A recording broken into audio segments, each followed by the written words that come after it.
What's up guys, welcome back. This is anime fiction. You'll be watching What If Naruto Became Goku's Brother Part 6. Now, let's begin. Hey, come on, cut me some slack here. Gohan scratched his neck and glanced away, a bit embarrassed. I had no idea they couldn't sense energy. They didn't really make that clear, you know. If I had realized I could have trained a lot harder, I was really just holding myself back because I thought they'd come rushing in the moment I cranked my power up beyond what's normal for a human. Hey, you know what? I just realized something. That really clicked for me. Bulma's perspective. This is super creepy.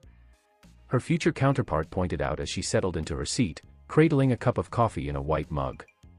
Totally with you on that, Bulma said, giving a nod. I really wasn't expecting to be thrown through time just 6 hours ago. You know, I've been aware that it was possible for quite some time now. Honestly, I'm pretty close to finishing my time machine, future Bulma said with a casual shrug, taking a sip of her coffee.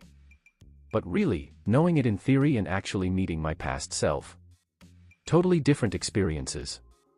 You know, getting dragged here has actually made me appreciate Naruto a lot more, Bulma said with a thoughtful hum. Honestly, this timeline is pretty rough. Bulla's definitely an interesting girl, but I'm really glad Naruto came to life. Oh, lucky you, future Bulma said with a roll of her eyes. You went for a literal few-month-old clone of Goku who can see the future, is way smarter than him, and is apparently already strong enough to take on the androids before Vegeta even showed up for you. Hey, he still remembers everything from when he was 15, and that's the age we were when we started searching for the perfect boyfriend, Bulma pointed out and then clicked a few buttons on her scouter. She scrolled through her photograph folder, and a moment later, a hologram of Naruto in the nude appeared. I mean, just look at him, he's basically got that whole sex on legs vibe going on. Future Bulma's gaze landed on the boy who felt both familiar and strange at the same time. She had never seen Goku when he was going through his growth spurt, you know. Her gaze stayed on his broad chest and those ridiculously defined muscles. He's still a bit small, she remarked, but then her eyes wandered down to what was hanging between his thighs, and she bit her lip, though that's definitely not small at all. You have to see it when it's tough, or when he's in that beefy form of his. I can hardly get my lips around it, it's just so big and thick, Bulma said with a smirk. Plus, he had another growth spurt while we were here because of some strange power-up he did. He shot up like 3 inches and is almost as tall as us now.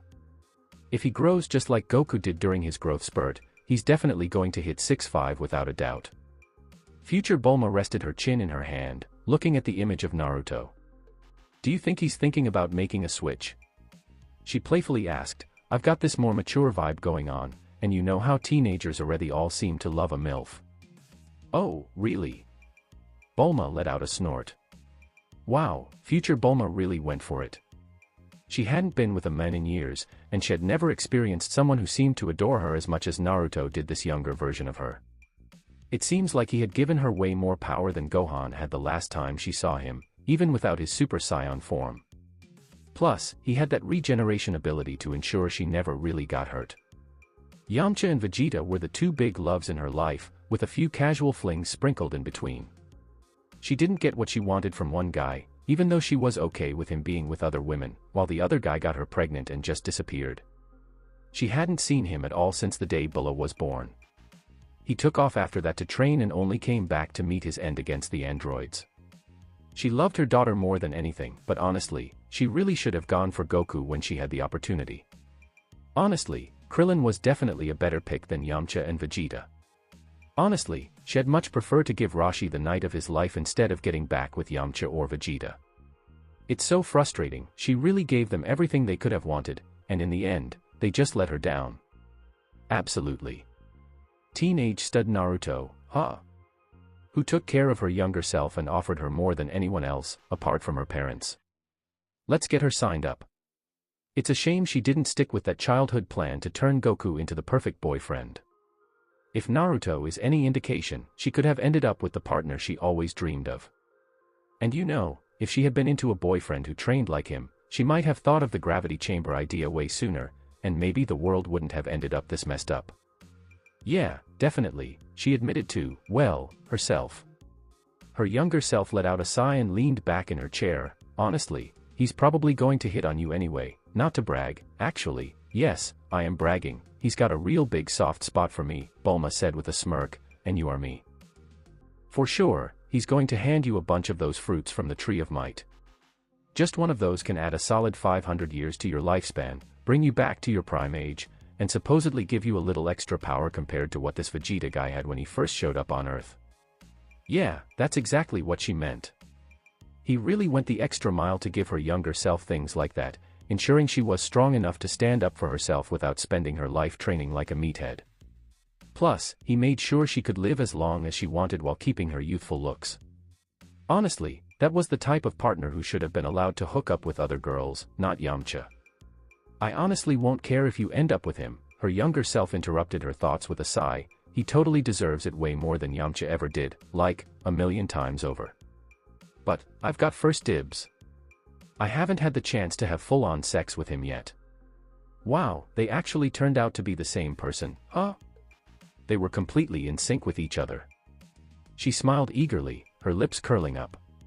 Seriously? Future Bulma said with a soft purr, hey, it took you a little while, but I'm totally going to take you up on that. Come on, give me a break, Bulma sighed, crossing her arms. I had just broken up with Yamcha a week before we set off for Namek. I mean, I was feeling pretty frisky with him around, looking all chiseled and everything, but I didn't want to just dive back into things right after Yamcha. Fair enough, I suppose, Future Bulma chuckled, but I'm at a point where I'd gladly take a ride on him if he's up for it. Hey, don't point fingers at me if he ends up preferring the more mature, curvy Bulma. She gave her younger self a playful wink. Hey, I have a feeling you're in for a big surprise. Bulma shot a smirk right back at her future self. Honestly, she figured her older self had probably never dealt with anything like Naruto, or a partner quite so demanding and relentless.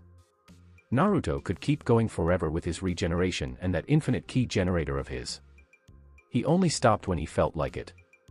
Otherwise, he could keep going for as long as he wanted. That made her think. When they finally had some time to themselves, she really should put on that cute bunny suit he adored. She hadn't had the opportunity yet, and he totally deserved it. So, it should be around here somewhere.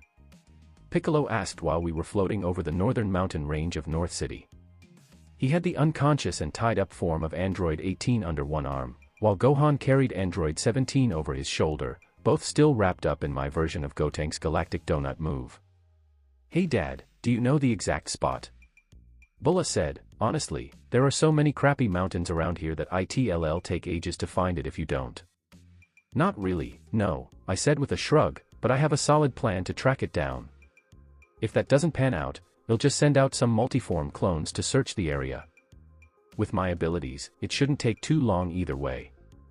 Alright then, she shrugged. I extended my ki senses across the whole mountain range, just enough to cover it all. Then, using spirit control, I honed in closely, scanning every little corner for any key signatures that caught my attention. I could feel everything around me in the mountain range. From the fish to the birds. From dinosaurs to bugs. I could spot them just like they were standing right in front of me. But honestly, nothing really stood out beyond that. I gave it a solid few minutes, but honestly, nothing really caught my eye. Gero has to have something that prevents ki sensing, right? I thought about it. That makes sense since you can't really sense the ki of the androids. When I opened my eyes, there was Bulma, smirking at me while floating upside down, arms and legs crossed. So, any luck? She asked playfully, like she already had the answer figured out. Maybe it's because of the frown I'm wearing. It's just a little setback. I just shrugged and tapped into my magic, blending it with my ki. White bolts of bioelectricity crackled off my body as my power tripled, and I could feel the air ripple around me while I started creating clones in huge numbers. Bulma let out a yelp as I suddenly multiplied, first into dozens, then hundreds of me, while Gohan and Piccolo just floated up above, watching the whole thing unfold with a calm demeanor. Go, I said. There was a lot of complaining, but all 700 plus of my clones followed orders, each with a battle power over 1,000,000, and they started zooming through the air at incredible speeds. One even playfully smacked Bulma on the backside as he zoomed by her. Dad can be such a creep sometimes. She turned to face me after getting spun around by the tide of MES, wearing a completely expressionless look. I noticed Gohan rubbing his face right above me out of the corner of my eye. So, we've got some time until they track down Gero's lab, I said with a smirk, and since Daddy's at his weakest, why not take a shot at beating him up while we wait? Looks like Daddy knows exactly what to say, right? Bulma grinned with excitement, rising from her seated position and settling into a stance in midair, her aura coming to life around her. I kind of feel bad for Vegeta. I heard Piccolo say something from above just before Bulma zoomed right at me. So, an hour just passed. I've been having a blast with Bulma and getting a feel for her skills, and I've also made some solid progress and growth myself by really leaning into the Kaioken I picked up from Son Goku, all thanks to Shenron. Pretty good. I gave a shout of approval as I deflected Bulma's overhead hammer strike with my forearm. The bone creaked from the force of the hit, but after sparring for the last half hour, I could feel my power increasing quite a bit thanks to those Zenkai boosts. Given the significant reduction in my power from the multi-form, it was an ideal opportunity to unwind with Bulma. Additionally, to experiment with the Kaioken technique. That technique proved to be quite remarkable even with the most fundamental application. I experienced a notable sensation in my bones. However, it falls short of expectations, I remarked with a smirk as I executed a precise strike, my foot making contact with her knee from below. She hissed as her knee popped and attempted to pull back, but I utilized the forearm I was blocking with to maneuver into her guard, grasp her fingers, and draw her down towards me, positioning her back against my front while my arm encircled her throat. "What will you do now, young lady?" I leaned in close, playfully whispering in her ear as she attempted to use her superior strength to dislodge me. She did not experience success. Bulma demonstrates considerable talent and proficiency. However, she is inexperienced and faces similar challenges as Trunk did. She is inexperienced and has primarily engaged in sparring sessions with Gohan. She is uncertain about how to effectively utilize her talent and strength. Not at this time, at least. Her aura ignited around her as she attempted to push me away, but it was straightforward for me to activate my own in response. It was a commendable effort. She expressed her frustration and even attempted to bite into my arm. She expressed discomfort when her teeth encountered a newly formed piece of bio-armor. With a resigned expression, she ceased her resistance and settled into my embrace. "Very well, you prevail," she conceded. "Father consistently fulfills his responsibilities." I playfully laughed while easing my hold on her throat. I was on the verge of dismissing her when her lively movements caught my attention, as she pressed against me, prompting me to ask, "What are you doing?" I inquired, arching an eyebrow. I could perceive the playful tone in her response. "Well, since Daddy has done so much for me today and even achieved victory, I should reward him, right Daddy?" She glanced over her shoulder at me, her eyes filled with a malevolent intensity that met my own. I had the opportunity to escalate the matter at that moment. However, I refrained, stating, "Be cautious not to push too hard, you may find yourself regretting it later." I provided her with a caution. She expressed her frustration, abandoning the playful demeanor. "Oh, come on, Naruto," she said, her expression turning serious. "Are you aware of the number of individuals I am acquainted with who are of my age?" "No. I see no reason to do that. I have not had any romantic experiences, including kissing." Bulma responded, clearly irritated. "What is the status of Gohan?" "He is only slightly older than you." I noted, purely for the sake of logic, that my instincts urged me to remain silent. She wrinkled her nose and firmly stated, "No, I won't consider that option. Master Gohan is my big brother, and there is no one I admire more than him. However, I do not have any interest in him in that regard for that reason." She leaned in closer, her arms encircling my neck as she locked eyes with me. "You're attractive, and it's clear you find me appealing as well. We have a playful dynamic here," she noted. "So, let's take this further and enjoy ourselves." We had distanced ourselves sufficiently from Gohan and Piccolo, allowing us to address the matter directly at this moment. Intriguing, quite intriguing, I reflected, before playfully tapping her on the back, eliciting a surprised reaction and prompting her to release her hold on my neck. She has an impressive figure. While it may be entertaining to consider a decisive victory, I must decline. I categorically denied her. "Could you please clarify the reason?" she insisted, grasping the firm round cheek I had just playfully spanked. "Since I am currently in a relationship, I will not engage with other women unless I receive Bulma's approval, I responded, and at that moment, a surge of information filled my mind as one of my clones dissipated. Additionally, I have located Gero's laboratory. Bulma blinked before shrugging. So, if I obtain that version of Mom's permission, you will engage with me? She inquired, disregarding what I had just communicated to her. I have a thought to share. I expressed my frustration. Obtain both of their permissions, and I will ensure you gain the strength necessary to confront the androids with confidence. Understood. Bulma raised her fist confidently, stating, let us proceed and locate this cell individual or whatever it may be. Naruto's perspective. We reconvened with Piccolo and Gohan after utilizing the healing ability acquired from both Piccolo and King Cold to restore Bulma's health and to regenerate my own injuries.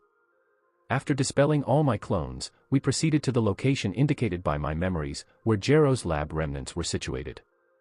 Is this the location where they were produced? Gohan reflected as we arrived at the flattened summit of what was formerly a mountain. It appears that the main lab has been destroyed, I noted, surveying the surroundings. Despite the changes that occur, certain aspects remain constant, wouldn't you agree? Here, I stated, approaching the center, where a pair of large, rusted silver doors stood. I forcefully removed the doors from their hinges, allowing them to crash to the ground with a significant noise, unveiling a series of ladders that extended downward. I entered and descended rapidly, with the other three trailing closely behind me. Upon reaching the bottom and entering the sub-lab, I encountered an overwhelming darkness. The sole illumination emanates from the flashing pods and the lights of the computers. A sub-lab, how predictable. Bulma emitted a snort. I paused while progressing toward the far end. On the wall, there were numerous human-sized, coffin-like capsules. 13, 14, 15, 16, and even 19. The numbers were clearly indicated on them. Through the green windows, I discerned the indistinct outlines of humanoid heads. It appears you were correct. Piccolo paused beside me, observing the situation intently. It appears there are indeed other androids, and it seems that 13 and 16 are even more formidable than these two, he remarked, indicating the android he was carrying with a dismissive gesture. Indeed, however, they are currently inactive, I remarked with a smirk. It should be straightforward for Bulma to reprogram them. Furthermore, they should not pose any threat to Gohan at this point, especially considering the extent of your increasing power. I believe that is the case. Piccolo emitted another grunt and aligned himself with me as we proceeded forward. Ultimately, at the conclusion of the lab session, adjacent to the large computer mainframe, I located the item we had been seeking. A large glass tube containing a green liquid that evoked memories of my gestation pod from infancy. Within it floated a large green cicada-like insectoid creature, comparable in size to a fully grown man. It was gazing directly at us with vivid, fearful, slit crimson-red eyes. It appears he is already conscious. Is this Cell? Gohan approached the tube with a thoughtful hum, displaying his curiosity. He doesn't appear particularly impressive, does he? Bulma emitted a snort. You may find it surprising. I chuckled softly as I approached and rested my hand on the large glass tube. Upon doing so, I was finally able to perceive him. It was quite unusual, to be honest. I perceived a gathering of numerous acquaintances in close proximity. Interestingly, I was able to perceive my own presence. Not Goku, but my true self. I have been here for approximately half a day. How did Gero's machines manage to implant my cells within Cell already? While I may have my reservations about him, I must acknowledge his proficiency with his machines. Thank you for your input. Would you like to learn something intriguing about Ki? As your proficiency increased, it became increasingly effortless to perceive it, allowing you to better understand the general characteristics of individuals through their Ki. Cell, even in this state, demonstrates considerable strength. Nearly as strong as Bulma. However, he exhibits a significant degree of malevolence. Reprogramming him has become unfeasible at this point, as he is now fully awake. He is currently unable to move, but I can perceive his sense of urgency. I can sense his energy increasing gradually. Minuscule quantities, yet the water surrounding him is promoting his development. I anticipate that this will persist until he gains sufficient strength to attain his imperfect form, at which point he will be able to break free. Fortunately, he is currently at a disadvantage compared to me, allowing me to manage the situation with relative ease. I applied pressure with my fingers against the surface of the large, liquid-filled tube and held firmly. A moment later, it fractured audibly into countless fragments. Upon its arrival, Cell emitted a piercing shriek, overwhelmed by fear as the water cascaded to the ground. I grasped the large insect by its throat and elevated it into the air. "Naruto, what are you currently engaged in?" Gohan inquired, his expression serious. "He possesses a significant amount of malevolence that cannot be altered at this stage," I stated.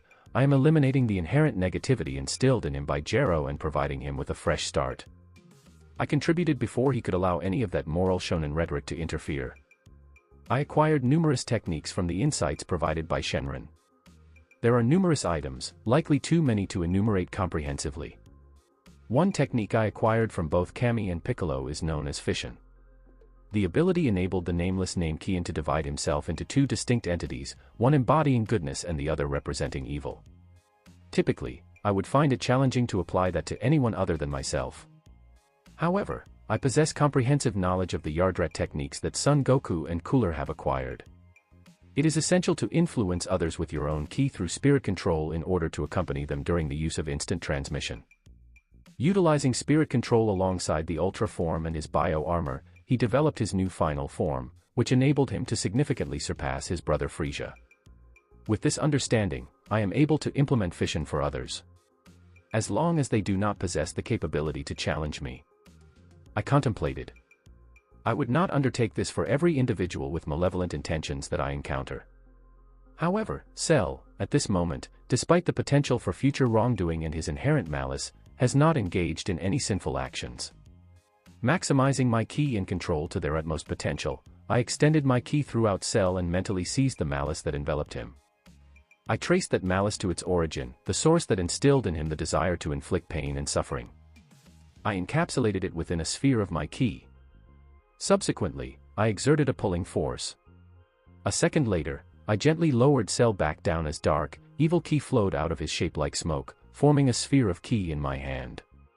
As I tugged it out of Cell, his power plummeted considerably. When I finished, he had barely 1/10 of his previous strength. I looked at it. I could ruin it. But, I've got a better idea. I lifted my other hand, opening a doorway to my personal reality. Reaching through, I plucked a fruit off one of the trees of might and dragged it out, securing the portal. Then, using Mafuba techniques, I combined Cell's evil ki with the fruit and locked it within. The orange fruit changed from vibrant orange to dirty brown. Did you just? Piccolo stared at me, his eyes wide with disbelief. "What the fuck did you just do?" Bulma asked.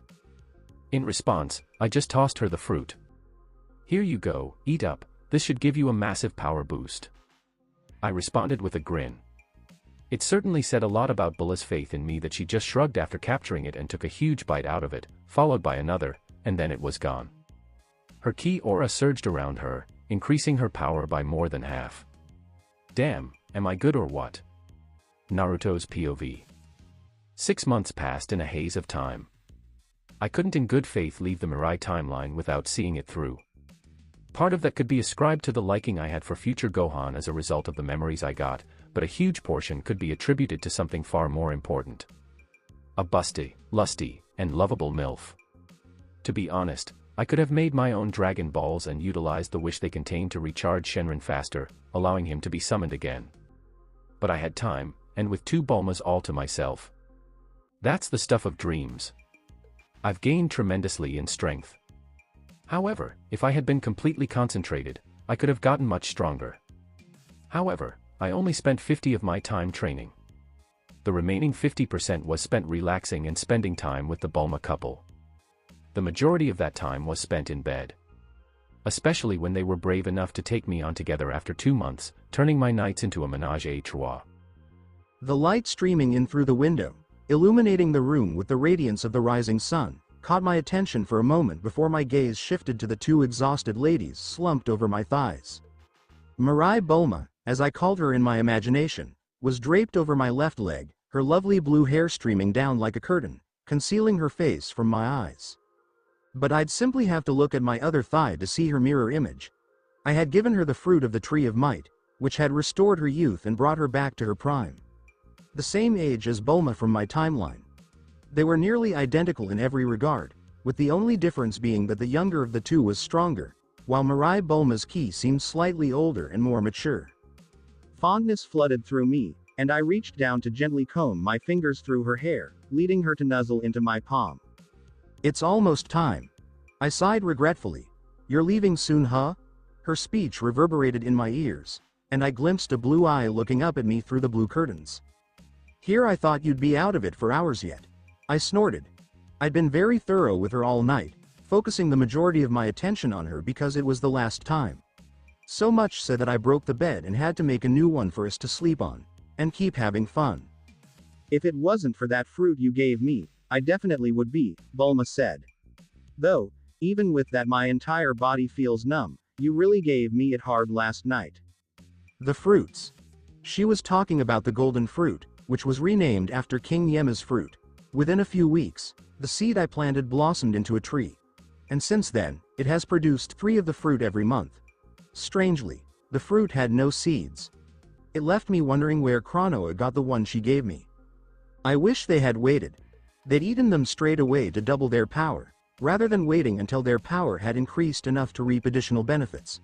When I inquired, they merely waved me off and smirked, as if they knew something I didn't. Ah well. Overall, it wasn't a big problem, despite how readily they learned key techniques from me when they requested me to demonstrate some of them. They were not combatants and had no desire to be. Well, you were kind of asking for it, just look at what you were wearing. I answered teasingly, pointing to the abandoned heap of blue tights, black leotard, and high heels that accompanied the bunny ear-adorned hairband. The younger of the two had told her older self how much I liked her in the Playboy bunny suit. When I arrived home from sparring with Gohan and Piccolo last night, I found 2 bunny chicks waiting for me in my bedroom. It had taken months of teaching from both me who had obtained the information straight from Son Goku and Piccolo who had witnessed Son Goku undertake the transformation in Otherworld repeatedly, but he'd finally done it only a week ago. He was able to transcend the fabled power of a Super Saiyan and become a Super Saiyan 2. I definitely underestimated how much you liked us in those outfits though, she added, before adding, peon. With a mischievous smirk. I grinned. God, last night was wonderful. You haven't lived until you've had 2 Bulmas dressed up as bunny chicks worshipping your balls. Still, today's the day, huh? Mirai Bulma sighed regretfully. Time really has flown by these 6 months. I don't think I've ever been that happy and pleased in my life, or if I have been I surely can't remember it. I opened my lips, then stopped and closed it. I did not want to leave her behind. Kranoa allows me to travel around this history whenever I choose, but I didn't want to leave her behind. Yeah, I said with a grimace. There's just one more thing I want to do before I leave and it's just a matter of me using instant transmission and beating it into submission. We slipped into a comfortable, albeit sorrowful, quiet. After a few seconds, she acknowledged, I don't want you to go. Well, I think if she's going to come out and say it, I can bring it up myself, but I'm not going to force it. I don't want to leave you behind, I responded in kind. She remained silent for a minute before revealing, Bulla wants to go with you. I nodded. I already knew that. She'd been pestering me for months to let her accompany me when I departed this timeline. Especially after her mother explicitly said that she did not want her to become sexually active until she was the same age as Bulma was when she embarked on her mission for the Dragon Balls. This means 15. Still a good couple months away. With how angry she became that day, it was a good thing she had already become a Super Saiyan, else, I believe she would have ascended right away. That unfortunate island she went wild on, I hope it's having a good time in the afterlife. I gave her permission if you said it was okay. Mirai Bulma admitted next. And you're okay with that? I inquired, surprised. Bulla had never met her grandparents, and they would soon be desired back. So would everyone other, even Son Goku and Vegeta. She's just following the advice I gave her, and the same advice my dad gave to me that inspired me to set out looking for the Dragon Balls in the first place, my mother with blue hair said to me. He always encouraged me to go for what I wanted as hard as I could, no matter where the wind would take me. Dr. Briefs is an interesting guy, that's for sure. I chuckled as I wondered. That sounded exactly like him. He was a very understanding father who adored his daughter and did everything he could to make her happy. I truly loved this man. Yeah, that's why I came to my own decision. She suddenly grinned, causing me to gaze down at her in astonishment. Wanna know why we ate those fruits you gave us last night without waiting? She abruptly shifted gears and asked. Humor me. I responded drily. I have no idea what she is up to right now. Well, you remember that stupid dance you showed us and tried to get us to do a few months ago? Questioned the woman. What about the fusion dance? A few months ago, I hammered them both hard and fucked them in whatever position I could think of. I even conjured a stripper's pole and bounced one up and down on my cock till she was a drooling mess with her eyes rolled up into the back of her head, while the other danced for my enjoyment. I teasingly displayed it to them and suggested that they band together and try their hand at taking me on, to see if they could keep up. What about it? Did you guys try out fusing? I inquired. However, I don't understand how it has anything to do with Bulla's prior request to accompany me when I returned to my own timeline with Bulma and Dend. Yes, something like that, she confirmed with a smirk, her small soft hands pressed against my thigh and she pushed herself up so she could look me in the eyes. My own fell to below her chin, where her large, round breasts dangled almost lewdly on her chest, twin pink peak nubs looking incredibly appealing. And do you remember what we've been mainly wanting to learn from you? Instant transmission. I wondered. Because it was typically what they were most interested in studying, the two of them. I don't blame them either, it's such a wonderful method. Yup, she agreed, her smile growing almost vulpine with smugness, and what does learning that let us do? Teleport. Ugh, she rolled her eyes, seriously, Naruto, it's spirit control. You've been using that thing like crazy ever since you got it from that wish. So, what's the connection with the fusion dance? I asked. Oh, for crying out loud, another voice chimed in from my other thigh, and the younger Bulma pushed herself up to glare into my eyes, clearly having pretended to be asleep. We're the smartest bitches you'll ever meet, no matter what timeline you jump to, and you taught us a skill that lets us experiment and enhance ki. She snapped her fingers right in front of my eyes to check if I was paying attention, and when I just stared at her, confused, she let out a huff and got up from the bed on shaky legs, with her older self doing the same. And we're scientists, you know, so we definitely looked into similar stuff, Mirai Bulma said as they gathered at the foot of the bed, like Piccolo's knack for permanently fusing with other Namekians. So, what that means is, the younger one chimed in, puffing out her chest and giving me a proud smirk, her completely naked body on full display. Like the geniuses we are, we came up with a whole new ability from the dance, taking inspiration from Piccolo and spirit control. We figured out how to make it last. Mirai Bulma wrapped things up, standing next to her younger self, both just as bare as ever. They looked almost exactly the same. The only difference between them in that regard is that the older one has slightly larger breasts and hips, a little perk from motherhood. My eyes got big. Wait, seriously. I stared at them, my gaze landing on Mirai Bulma as I tried to wrap my head around what they were saying. But what about this time? And your parents, they'll be coming back soon, you know. I told you, didn't I? She shrugged and said, Dad always encouraged me to go after what I want. I really want you. Sure, Bulma might be a really strong Super Saiyan now, but there's no way I'm letting my daughter head off on some wild time-jumping adventure without me tagging along. And this world will be just fine without me. 2 Bulmas are even better than 1 Naruto, my girlfriend, the younger Bulma, winked at me. If our calculations are right and they always err, when have they ever been wrong? We're going to be a lot more helpful to you in your whole mission of saving the universe from getting wiped out. Hey, just try to keep it under control, alright? Mirai Bulma chuckled, just relax and enjoy the show. She turned to her younger counterpart while saying that and wrapped her lithe, creamy arms around her identical twin, pushing up against her. Their large, soft breasts pressed together in a suggestive way, and before I could react, they both leaned in and kissed. That was definitely one of the hottest things I've ever seen. As soon as they did, their ki shot up, and they both started glowing this bright, blinding blue that completely overshadowed their shapes. It was super bright, and I had to shield my eyes. I just felt it, even though I didn't need to see it. As their ki merged, it turned into a powerful force, and then it shot up, way up into the sky. It was the biggest surge of power I had ever experienced, aside from a transformation like Super Saiyan. So, when the light faded away, there was just 1 Bulma left. But she had the vibe of both combined.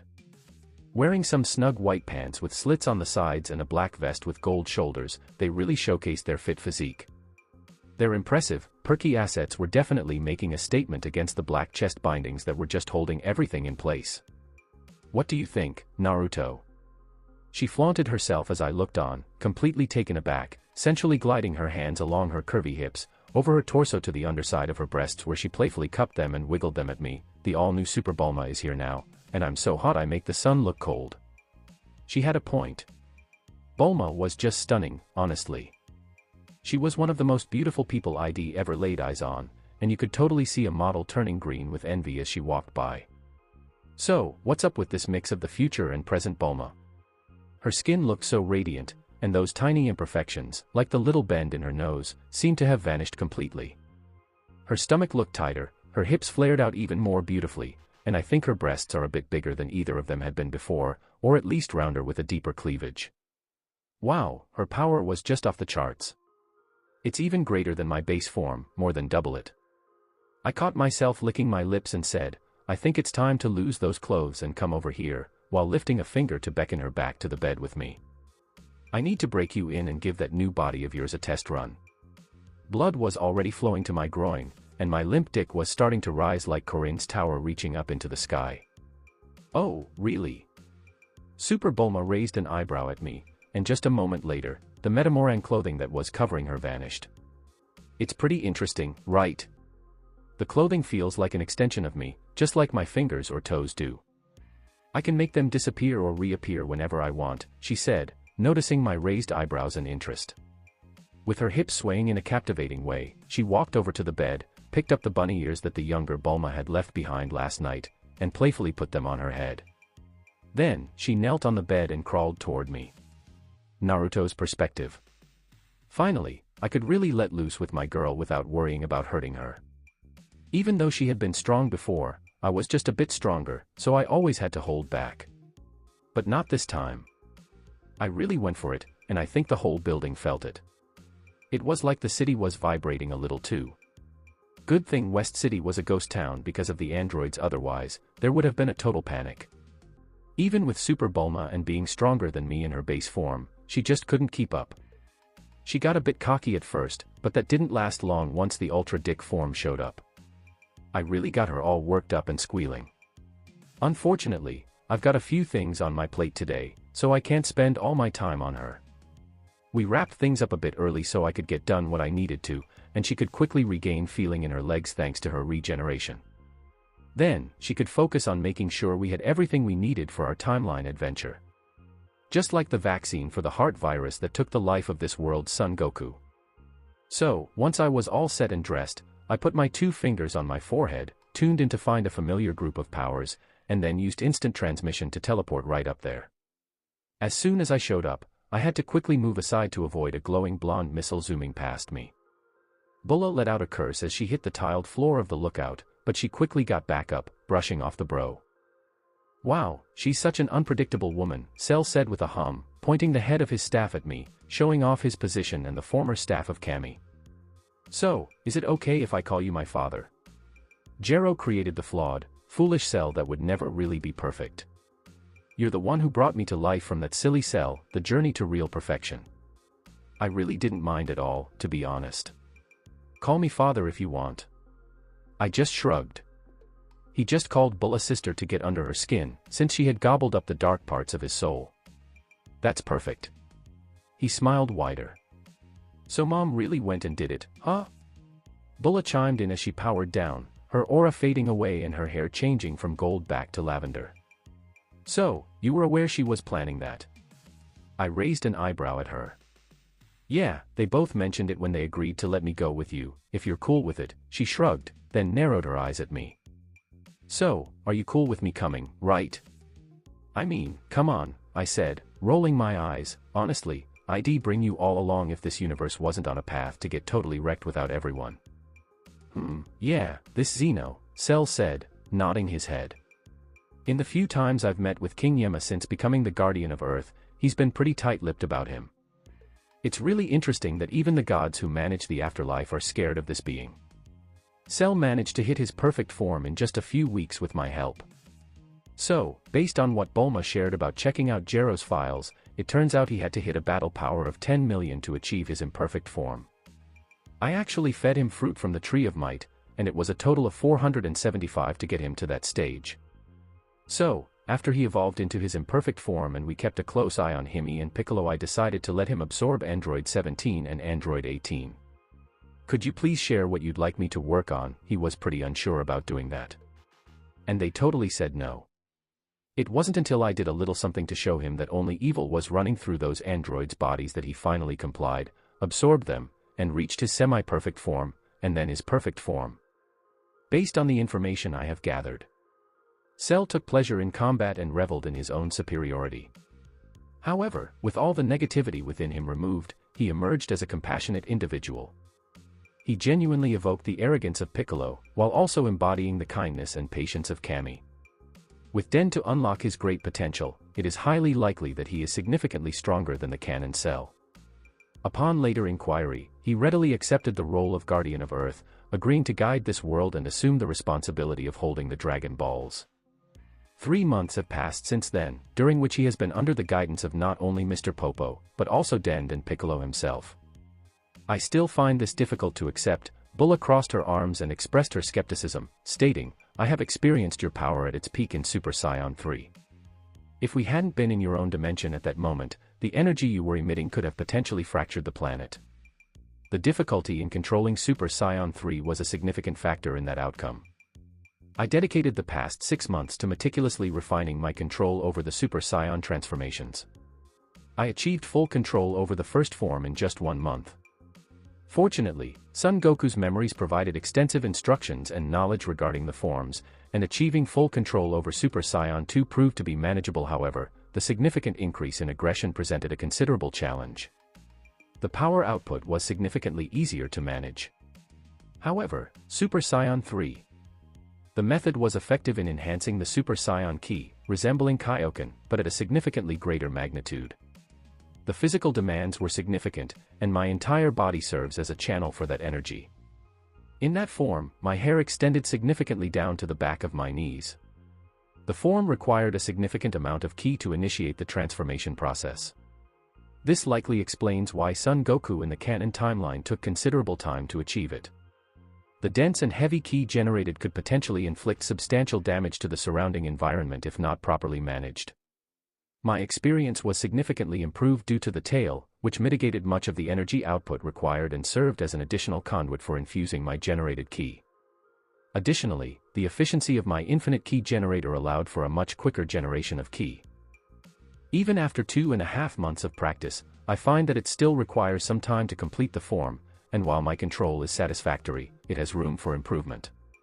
However, I can currently enter it with a high degree of reliability, provided I exercise caution and avoid any excessive movements. Additionally, my temper can be quite sensitive in that context as well. "No, I assure you, Zeno is currently far beyond my capabilities," I responded, shaking my head. "He could easily eliminate me. Indeed, one of his subordinates could." "That is quite alarming, coming from you, father," Cell remarked. "It is not unreasonable to suggest that you could do the same to any one of us. Perhaps not literally blink, but you understand my point. I will reserve my judgment until I have concrete evidence." Bulma displayed a nonchalant gesture. Although she may have acquired the techniques and fighting ability of Cell through the fruit I provided, which contained his malevolent Ki, her attitude remained unchanged. Ultimately, it had merely resulted in her becoming somewhat more assertive. I ensured to monitor her closely and was ready to create a set of Dragon Balls if necessary, but she was fine, as I had anticipated from the beginning. "At what time are we scheduled to depart?" she inquired, redirecting the conversation. "Tonight." I provided a straightforward response. I had maintained minimal contact with individuals from this dimension and had not yet met the Master Roshi of this timeline. I left 10 Fruit of Might for everyone, including my acquaintances and even those I hadn't met, with Gohan to distribute upon their return to life, aimed at significantly increasing their powers and enhancing their lifespans. If Guru is to be believed, a single one of them would enable an individual to live for 500 years. Thus, 10 individuals effectively granted each of them a lifespan of 5,000 years. 180 pieces of fruit, that was the quantity I was leaving behind for others to collect. Some individuals had already acquired those 10, including the Bulma of this timeline, as well as Gohan and Piccolo. However, there were 10 pieces of fruit allocated for Bulma's mother, Bulma's father, Bulma's sister, Chi-Chi, Ox King, Master Roshi, Puar, Oolong, Krillin, Tien, Yamcha, Kaiatsu, Yajirobe, Launch, as well as Son Goku and Vegeta. The 10 for Vegeta serve as a gesture of appreciation for the remarkable daughter he has, as well as acknowledging my acquisition of Bulma for myself. Is that so soon? Bulma expressed discomfort, then acknowledged with a nod. Suddenly, her aura radiated around her. Then I am off to see Master Gohan and bid farewell. This will be the last time I see him for a while. Goodbye for now, father. She acknowledged me with a nod, then turned to Cell before ascending into the air and swiftly departing moments later. Farewell, sister. Wishing you a safe journey.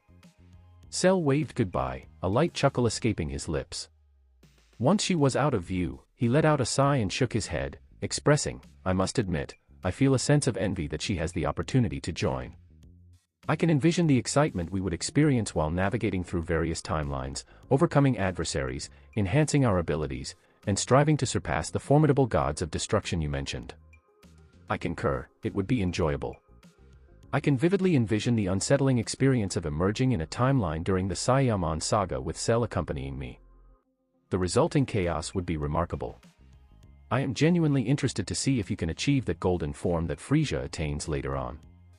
I will certainly be undertaking this task, as we have significant preparation to complete in order to prevent being eliminated by the Omni King, Cell stated, nodding. He brought his hands together around his staff and continued, on the subject of preparation, that brings to mind something, father. Mr. Popo and I examined Corinne's tower and discovered several of these. I recommend that you take one. A swirl of magic manifested in his palm, and in an instant, a pot appeared, containing soil and a small green sapling emerging from it. Could you please clarify what this is? I inquired, taking it from him. A sprout for cultivating senza beans, Cell stated with a smile, extending his arms widely. According to Mr. Popo, it appears that the more ki enriched the environment, the faster and more plentiful their growth can be.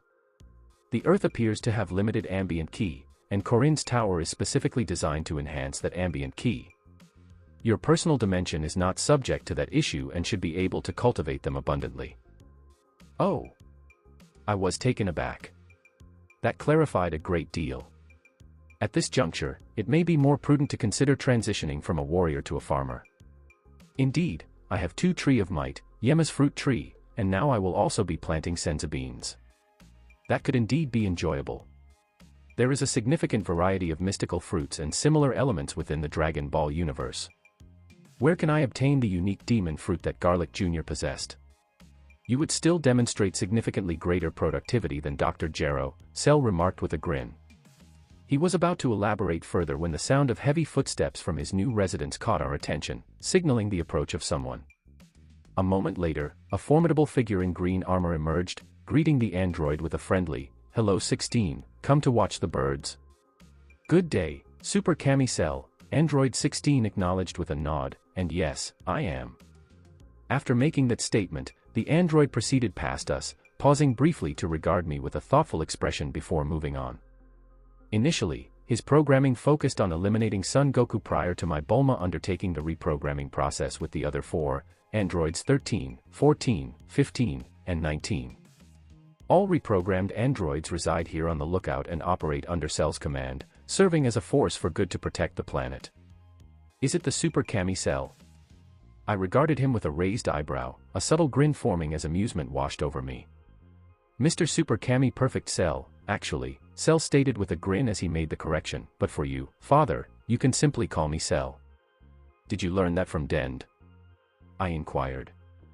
I believe it is appropriate to mention that I have name ki in heritage, specifically as a descendant of Piccolo and Kami, and I hold the title of Guardian of Earth, he stated. I hope you enjoy that experience. I opened a portal to my personal dimension, contemplating the need for a proper name, and carefully placed the potted senza bean inside for safekeeping at this time. I will plant it at a later time. Indeed, I have every intention to, Cell remarked with a chuckle. He suppressed his amusement before his expression turned serious. Are you prepared to proceed now, father? I discovered it last night and have been monitoring it since then. It is a concerning matter, and if not addressed, it will significantly diminish the overall quality of existence in this universe. Indeed, it is the sole remaining task to address here. I acknowledged with a nod. An idea that I conceived a few months ago. A proposal to enhance this timeline, should it be valid, while also fostering the development of my personal dimension. Certainly, please place your hand on my shoulder, and I will guide you to the location. Cell acknowledged with a nod, then bit his lip. I would like to offer a word of caution, however, father. During the monitoring process, I detected an exceptionally strong and malevolent energy within it. Generally, it operated at just over 1/3 of my full capacity, yet at unpredictable moments, it surged significantly, exceeding my own capabilities. Although it may not rival your full strength, I am uncertain if this represents the limit of their capabilities. Is there truly an individual of such strength present in this universe? It is fortunate that I remain present before they inevitably arrive on Earth, as is typical for every significant power in the universe. Rest assured, I will exercise caution. I made a commitment to him and then placed my hand on his shoulder. Upon doing so, I experienced a shift in my perception as I permitted Cell to guide my visual focus. My vision extended deep into the vast, dark expanse of space, with stars and planets racing past in a blur. Suddenly, my perspective was dominated by the sight of an enormous, white mechanical sphere, comparable in size to the Earth's moon. The Big Geat Star. By sharing my senses with Cell, I was able to perceive the dark, rage-filled, and malevolent key he had cautioned me about. I expressed my gratitude to Cell and focused on that key signature. In an instant, I departed from the Earth and the lookout, transitioning through space and time to materialize above the colossal metal sphere. It is significantly larger than I anticipated. I emitted a whistle. I am truly impressed by this item. I took a moment to appreciate the experience of being in space, able to breathe due to the traits I acquired from King Cold, and even conversing as if I were back on Earth. I possess exceptional qualities. I observed the Big Geat Star for an extended period. The object was remarkably large, yet my speed allowed me to navigate and orbit around it with ease, examining its structure and seeking an entry point that did not necessitate forceful entry. I could effectively eliminate it in a single attempt if I choose to utilize my full capabilities. This tool will prove to be exceptionally beneficial for my needs.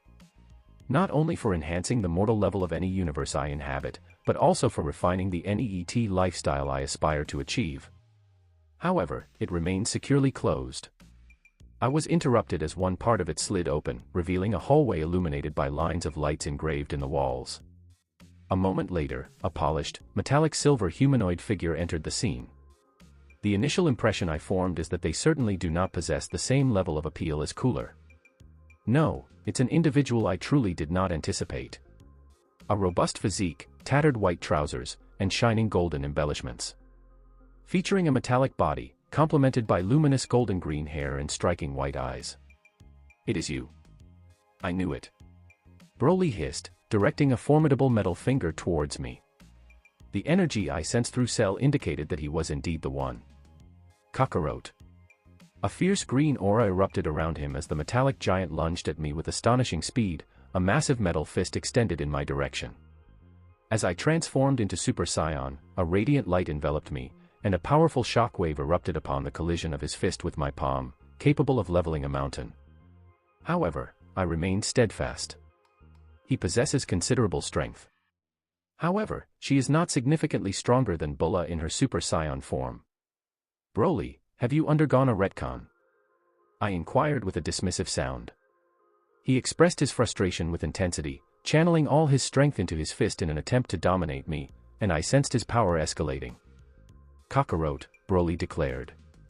Let's set that aside for now, I remarked, releasing his hand and stepping aside to let his own momentum carry him past me.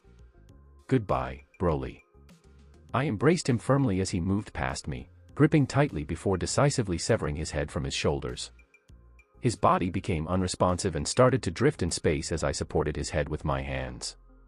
I observed his metallic face, rigidly contorted into a snarl. I observed with interest as wires emerged from his severed neck on both sides, attempting to reach one another for reconnection, indeed, but no. I unleashed a powerful double-handed ki wave, targeting the head and sweeping down across the body, effectively erasing them from existence. The esteemed Super Saiyan of legend. An entity capable of achieving limitless strength in that state. However, as long as their power remains inferior to yours, it requires them time to escalate, and the greater the disparity between you both, the longer this process will take. That is what I learned from the memories I received. There is a straightforward approach to address such matters. Eliminate them before they have the opportunity to escalate.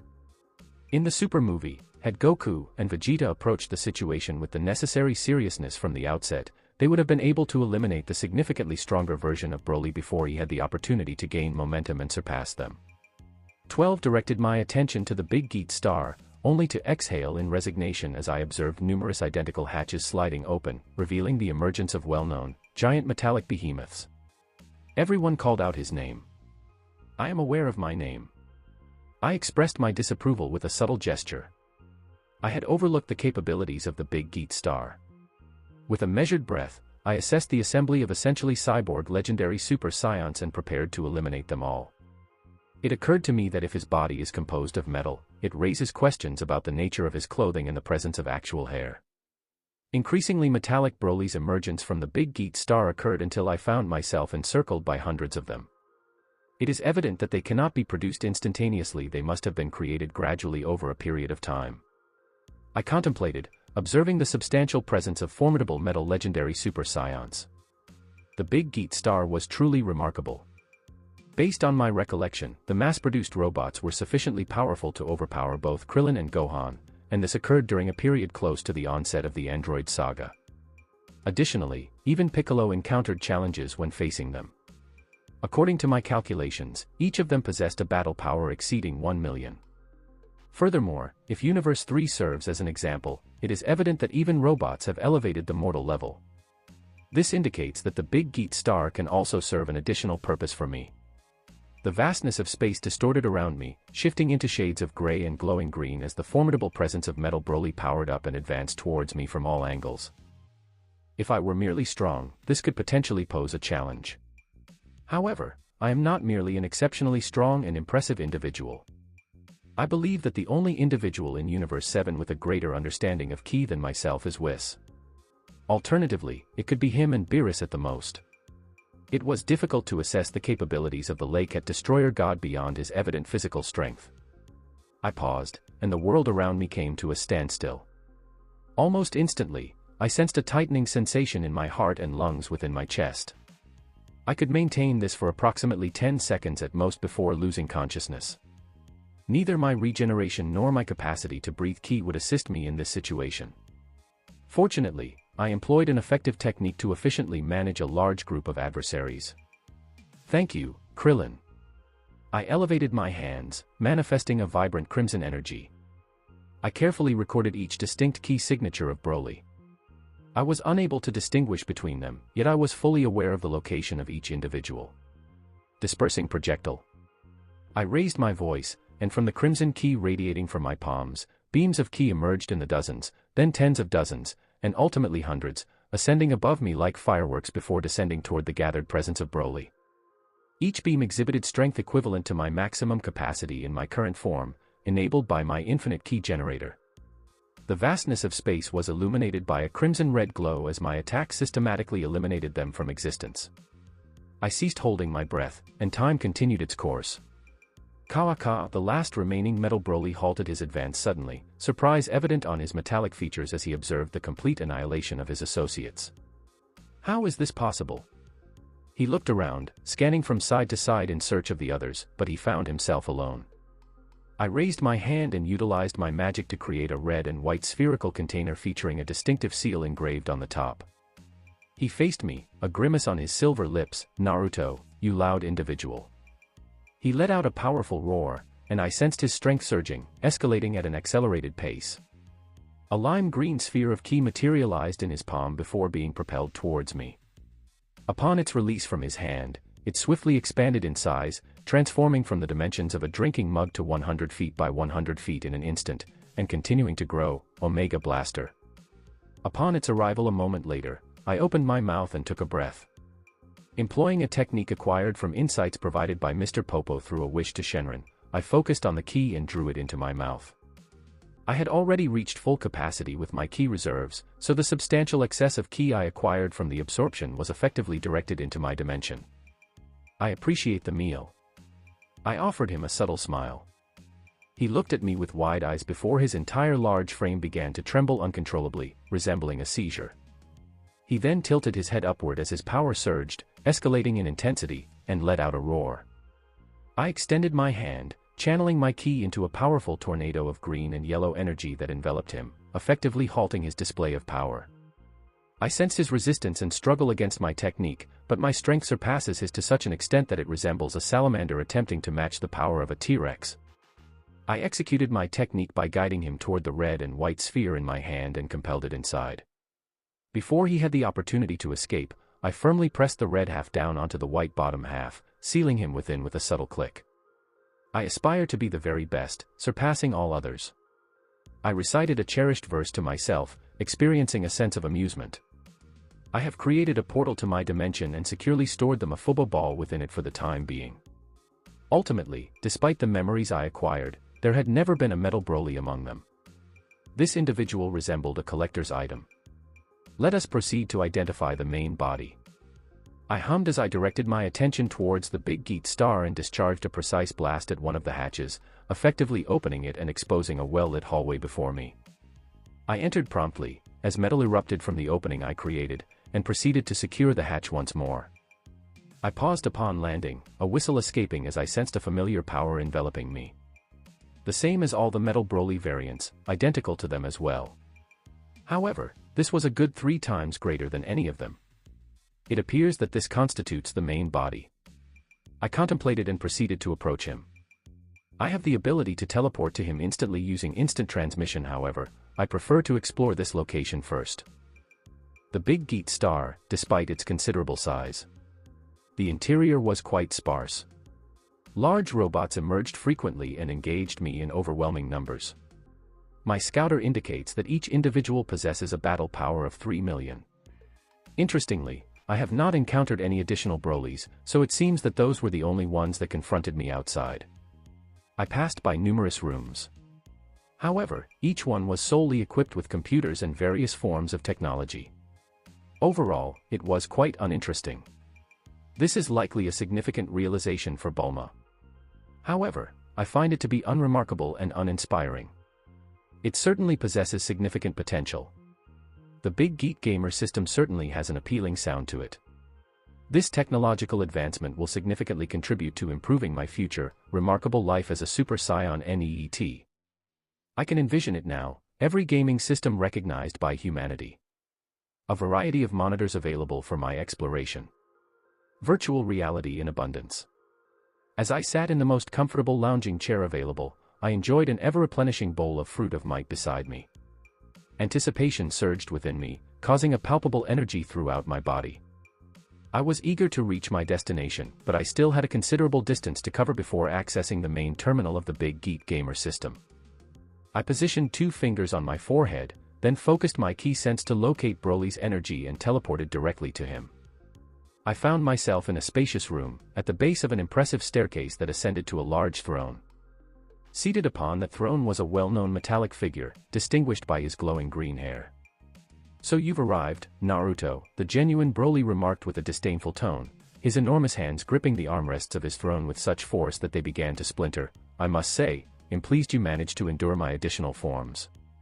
At this moment, I can perceive the echoes of your cries that have lingered with me since my inception, you frail individual, now manifesting in your final moments." "That's nice, Broly," I said with a smile. "Could you please direct me to the main terminal that connects you to the Big Geet star?" Broly scoffed, "Empty bravado will not provide you any protection, weakling. You may have been strong enough to defeat my bodies, but I am the true legendary Super Saiyan, far above them," he asserted, rising from his throne. "However, if you must know the connection between me and my pet, it is right here," he said, pointing to his forehead. "That is the location." "It's reassuring to hear," I acknowledged, followed by a slight smirk. "Rejoice, Broly, for your longtime friend Naruto is prepared to conduct a complimentary cranial nerve examination. A gesture until the end, you feeble individual." Broly emitted a low growl, subsequently tensing his body and channeling his energy. A surge of ki erupted around him, radiating throughout the room in large arcs that distorted the colors within the space. Observe and tremble in fear before my formidable power, Kakarot. Before my eyes, his physique expanded significantly, blue bioelectricity crackling around him and intensifying within his vibrant green aura as his power abruptly doubled. Subsequently, it continued to expand at an accelerated rate. At this moment, he possesses greater strength than I do. He surged forward with tremendous force, obliterating his throne and the staircase beneath it as he descended towards me. He approached me in an instant, a mere blink of my eye, rather than that of an average individual. His enormous metallic fist collided with my arms, which were raised in a cross-block over my face. I felt my bones creak and break as I was driven down through the metal floor, penetrating the layers beneath it, and 3 more before I ultimately created a crater in the last one. My arms were in severe pain, and they had changed from a tanned hue to a deep purple and blue. My hands were contorted due to dislocated wrists. I must say, that was unexpected. I observed as I tightened my fists and repositioned my wrists, my bones healing moments later and the severely bruised and damaged skin of my arms reverting to a healthy, tanned appearance. Despite my reservations, a sense of excitement emerged within me. This presents a significant challenge.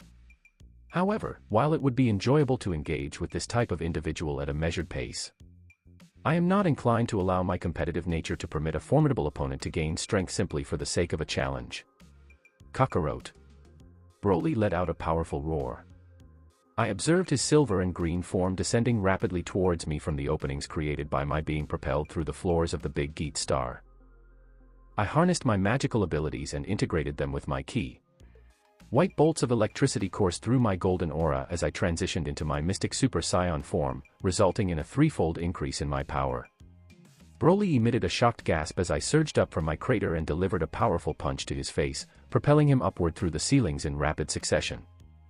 As I pursued him, he unexpectedly found himself in a crater on the ceiling of his throne room, with a dent in his metallic cheek.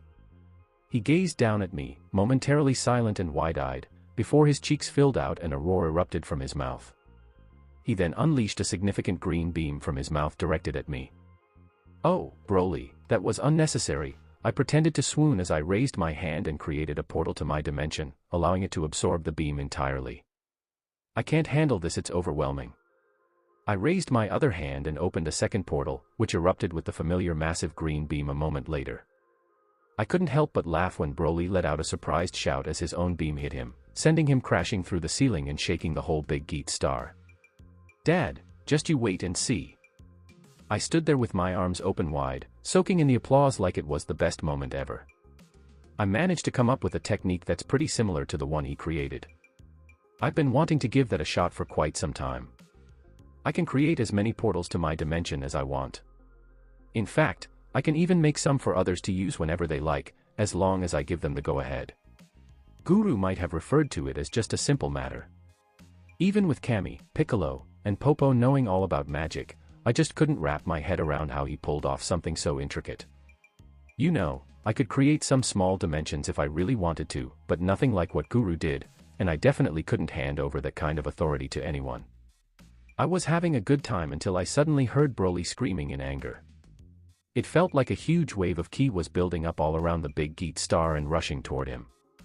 I could really feel it when his ki, which had already increased a bit since his transformation, started to multiply and soar to even greater heights. It was a really familiar process too. "Okay, let's go all in." I frowned and switched to serious mode. I lifted my left arm to my forehead, with 2 fingers resting on it. So, I was bulking up, and guess what? I ended up with this ultra form, and a second set of arms popped up right next to my original 2. I felt a huge surge of power and instinctively reached for that special connection between my ki and my magic.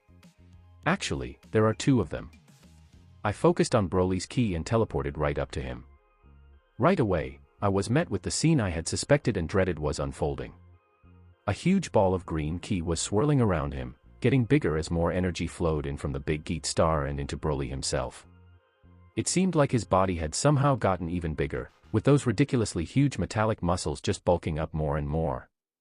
And the most striking thing of all, besides his crazy surge in power, is his glowing green hair that just keeps growing down his back, all the way to his knees. No way, that's not going to work. This has to stop now before he gets too strong for me to handle. Hey, check this out. Super Dragon Fist. I let out a loud roar. Golden light filled the space around my two right arms as I threw a punch with both of them at Broly. The golden light burst forth, taking form as it grew into two massive dragons made of flame and light. Porunga zoomed past Shenron and came crashing down with a massive fist that smashed right through the key orb surrounding Broly. It hit him hard, crunching into his body, and then burst into flames, burning through him as he was sent hurtling downwards. Shenron emerged from below, his massive golden mouth wide open as he clamped down on Broly's body, melting and crunching through his already damaged form. Shenron closed his mouth completely and wiped out Broly's body, leaving just his head behind, which had this crazy long hair that fell right at my feet. The two golden dragon avatars shot up through the big Geet star for miles, gazing down at me with their striking crimson red eyes. Porunga's avatar gave me a thumbs up, and Shenron just nodded before they both disappeared, like they were never there at all. Kakarot. Broly's head came at me with a roar, and I had to take a step back as he shot another mouth beam my way, followed by a couple of eye beams.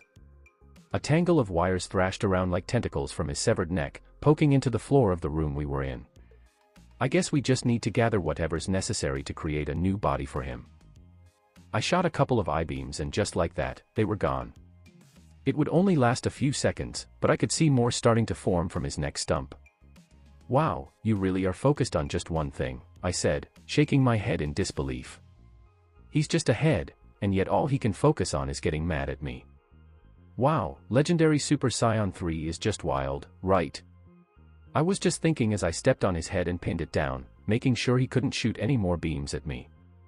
If I didn't take him out fast, who knows how ridiculously powerful he could become. I was just about to reach down and pry open his skull to get my prize when a thought popped into my head. It's like having a free power boost right there on my plate. Normally, I wouldn't go for this, it's really quite unsettling. But, you know, just like with Cell, I can make some exceptions for the really wicked ones. The only difference is that I can't feel any goodness at all in Broly's ki. He's really something else, isn't he? You can just tell he's meant for the darkest places out there. I just opened a portal to my own dimension and picked up a fruit of might. So, just like I did with Cell by draining his evil side and ki, I went ahead and did the same with Broly. So, this time I took everything out of it and combined it with the fruit of might. It was amazing to see the orange spiky fruit change into this glowing luminescent green. Kaka, rot. Broly's head drifted away before he fell silent, meeting his end. I took everything except for his soul, his life force and all that. His soul is heading to the other world now, and it looks like he might end up in hell. As someone who's not exactly strong. Imagine a legendary Super Saiyan with a battle power under one. No, that would be something to witness. As I brought the fruit to my mouth, I took a big bite and felt this amazing satisfaction wash over me. It was like a wave of power surged and grew inside me, and it felt incredible. It's growing by almost 50 more. All these memories of techniques and battle experiences came flooding back to me. Broly's techniques and his fighting style, or maybe the absence of one. He had never really needed a fighting style before, you know. He was totally a berserker, no doubt about it. His key techniques are definitely pretty interesting, that's for sure. Alright then, I thought to myself after I settled down with my newfound power. I reached down and grabbed Broly's head, letting my extra arms and the bulk from the ultra form fade away. Gimme gimme. I ripped open Broly's head, and there it was, a me prize just waiting for me. It was tucked away in the gray matter of Broly's brain. I picked it up with 2 fingers and let the metallic skull of my defeated enemy fall to the ground. I held my prize up high and took a good look at it. It's pretty incredible how tiny this thing is. I thought about it. But you know, I've got this tiny little organ inside me that can actually empower an entire dimension and effortlessly grow these massive trees that could devour planets. Well, I guess I can't really say much, can I? As I looked at the tiny gray computer chip, with a little green light blinking on the end smaller than a housefly, honestly I couldn't help but be impressed. The big Geet star, this massive moon-sized piece of tech, had such a small form. It's pretty remarkable, right? It's amazing how big things can come in such small packages. Well, I get that too. Actually, it's Bulma who does. Alright, let's do this. I pushed aside any doubts and pressed the computer chip to my forehead.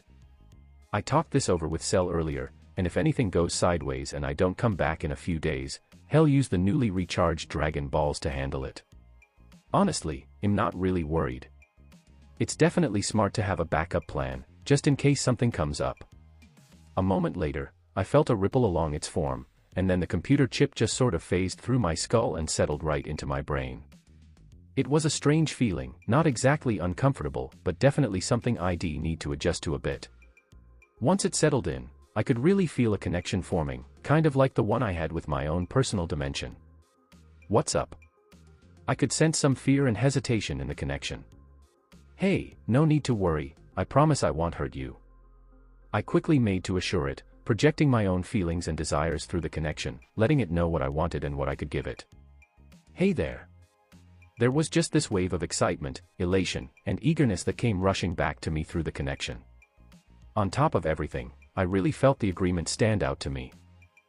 You know, the Big Geet star, despite being this incredible technological wonder and one-of-a-kind entity, really has a lot in common with an animal. It attacks planets because it needs to feed on their life force to survive. They're the only things that have strong enough life forces to keep it going. It builds powerful robotic enforcers because it needs warriors to fend off the planet's protectors who will do everything they can to stop it. The reason why it sought out powerful masters like Cooler or Broly is because it sought a powerful protector that could deal with any and all threats to its existence. I can totally provide it with the energy it needs. And they even use technology from Dr. Gero to make infinite key generators. Even though they might have some restrictions on what they can produce, I don't have that issue since my dimension taps directly into my infinite generator through our connection. Plus, aside from Whis and Beerus, I'd say I'm probably the strongest being around in this universe right now. I was giving it everything it wanted and then some. It was more than willing to submit to me. What's up? I could really sense its intentions moving through me. It aimed to boost my body with metallic parts like Broly's and make me even stronger. But I just couldn't accept it. I definitely don't want to give up my living body for a metal one, no way. I really like my body, and while a modification might give me a quick boost, I know it could make me weaker in the long run. Actually, I came up with a better idea. I sent out what I wanted through the connection, and it quickly responded. I lifted my hand up, and just like that, the metal around me started to twist and turn, bending towards me like a swirling tornado made of metal. It was definitely something that would have made me feel dizzy if it had gone on any longer than those few seconds. But just a little while later, I was floating out there in the huge stretch of space, cradling a tiny version of the planet-like shape it used to be right in the middle of my hand. The Big Geet star could change its shape and even shrink down a lot.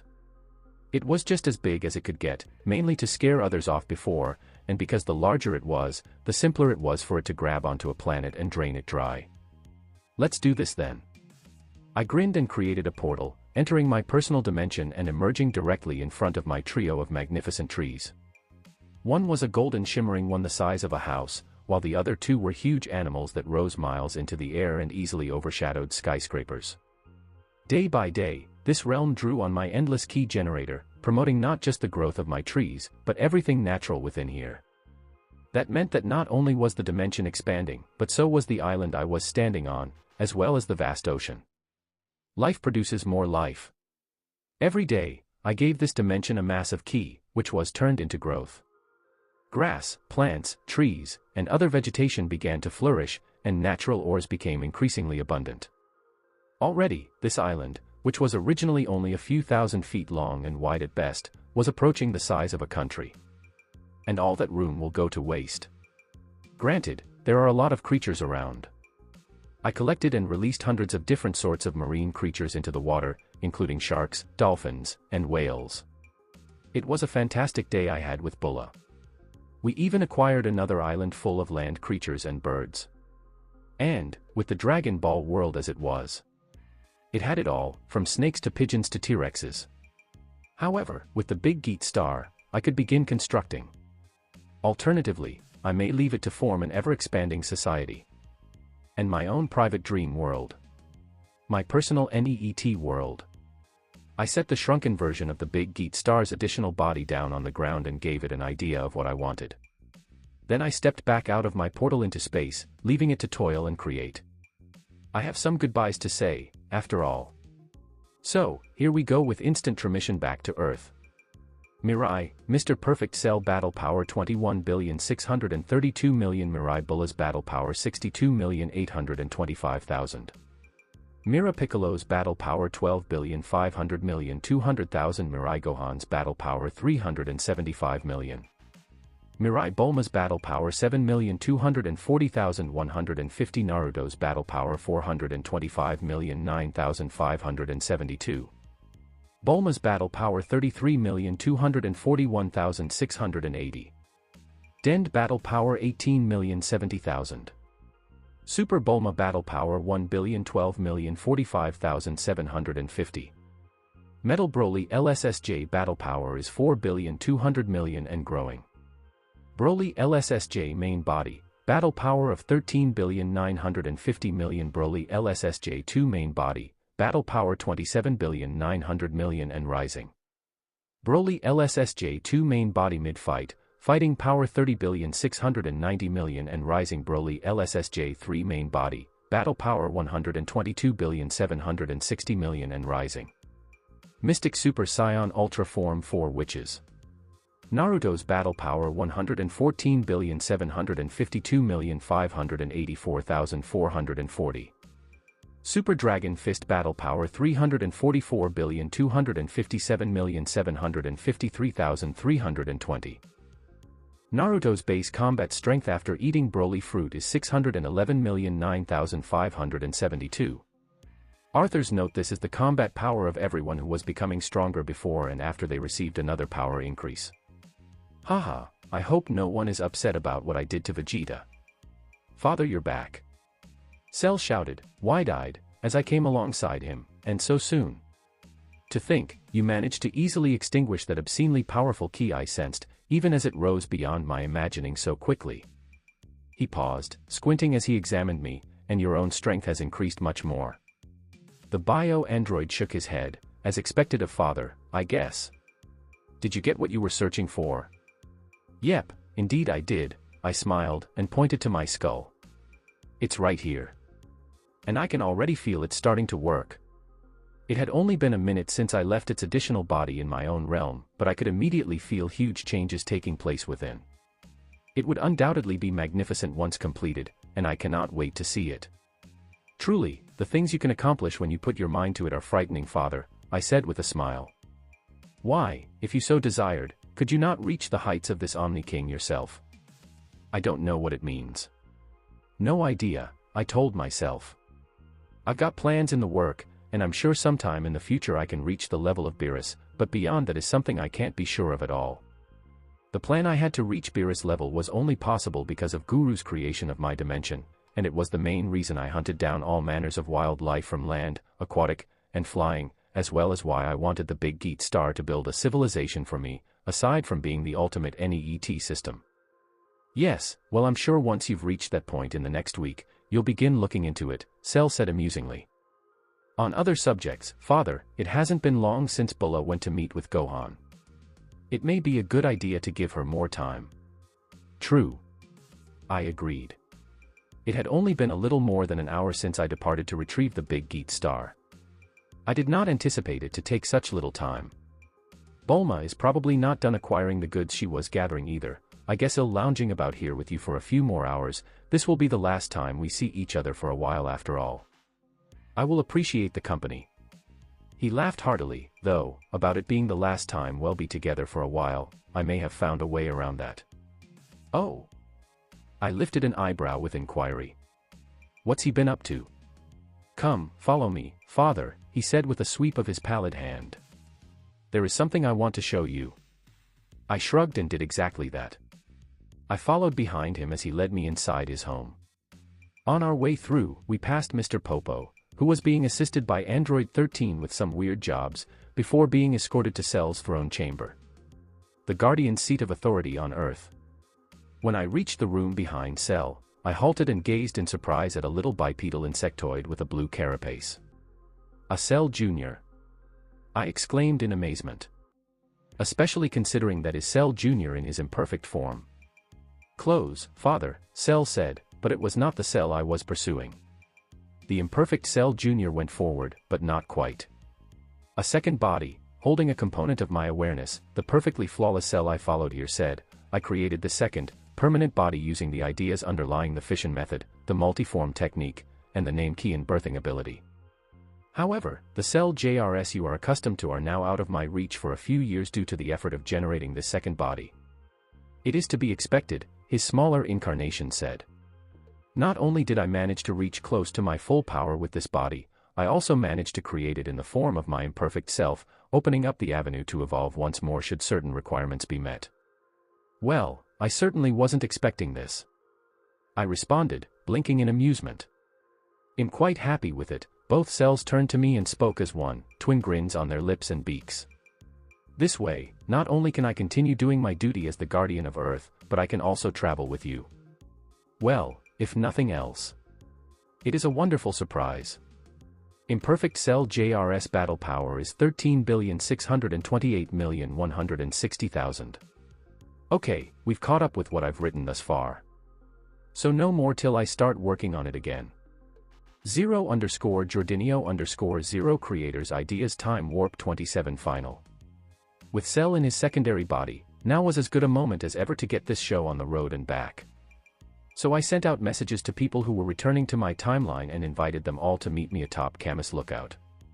And considering how powerful they had all become, even Dend, I wasn't going to have to wait very long.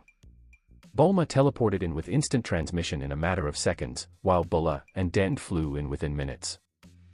So we're finally heading back, huh? Bulma mused. Despite her new position as a fused entity, she wore only short shorts and a tank top. As it was, she didn't appear much older than Bulma. I'll miss the mature appeal of one of the two Bulmas. There was something incredible about fucking the heck out of a totally developed and adult mother. MILFs are very lovely. Let's get this show on the road already. I want to go take a crack at this freezer guy, Bulma said as she crossed her arms behind her back.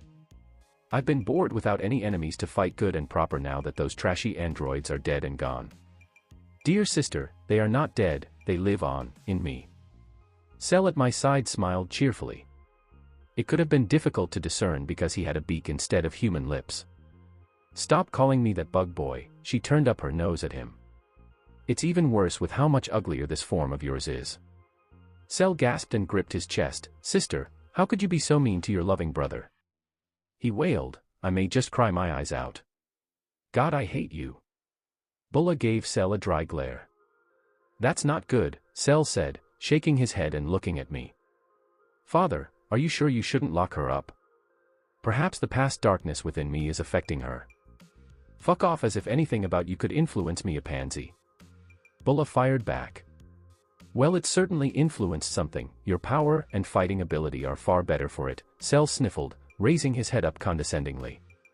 I wonder what that says about you that my mere dregs gave you such a boost. Oh, that is it, bug boy. Bulma hissed, golden light flashing about her shape as she prepared to change. You want to go?